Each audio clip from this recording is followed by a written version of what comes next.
हातकणंगले लोकसभा मतदारसंघातून भाजपकडून आगामी लोकसभेची निवडणूक लढवणार असल्याची घोषणा माजी आमदार प्रकाश आवाडे यांनी भाजपच्या मेळाव्यात केली आहे. सध्या महायुतीचा घटक पक्ष असलेल्या शिवसेना शिंदे गटाचे धैर्यशील माने हे मतदारसंघाचे खासदार आहेत. लोकसभेच्या निवडणुकीला अजून 3 वर्ष बाकी असताना माजी आमदार प्रकाश आवाडे यांनी केलेल्या घोषणेमुळे महायुतीमध्ये असलेली अस्वस्थता बाहेर आली आहे.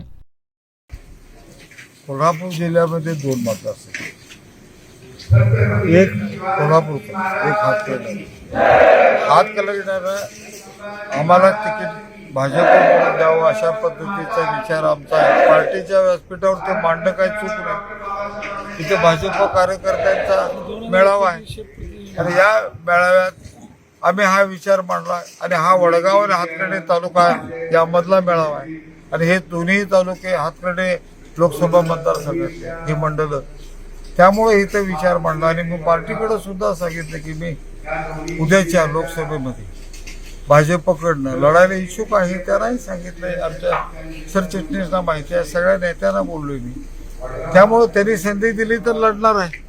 माजी आमदार प्रकाश आवाडे यांचे पुत्र राहुल आवाडे हे इचलकरंजी विधानसभा मतदारसंघातून आमदार झालेत, तर राहुल आवाडे यांची कन्या जिल्हा परिषदेच्या कोरोची मतदारसंघातून निवडून आली आहे. 2029च्या लोकसभा निवडणुकीबाबत अजून कुठंच चर्चा नसताना माजी आमदार प्रकाश आवाडे यांनी भाजपच्या मेळाव्यामध्ये निवडणूक लढवण्याची गर्जना केली आहे. यामुळे जिल्ह्यात एकच खळबळ उडाली आहे. हातकणंगले लोकसभा मतदारसंघातून धैर्यशील माने हे 2 वेळा निवडून आलेत. सध्या ते शिवसेना शिंदे गटाचे आहेत. आवाडेंनी घोषणा केल्यामुळं शिंदे गटात चांगलीच चिंता वाढली आहे. तर भाजपच्या कार्यकर्त्यांनी प्रकाश आवाडे यांना निवडून आणण्यासाठी जीवाचं रान करू असा पवित्रा घेतलाय. त्यामुळे इथं युती धर्माचं काय होणार अशी चर्चा सुरू झाली आहे.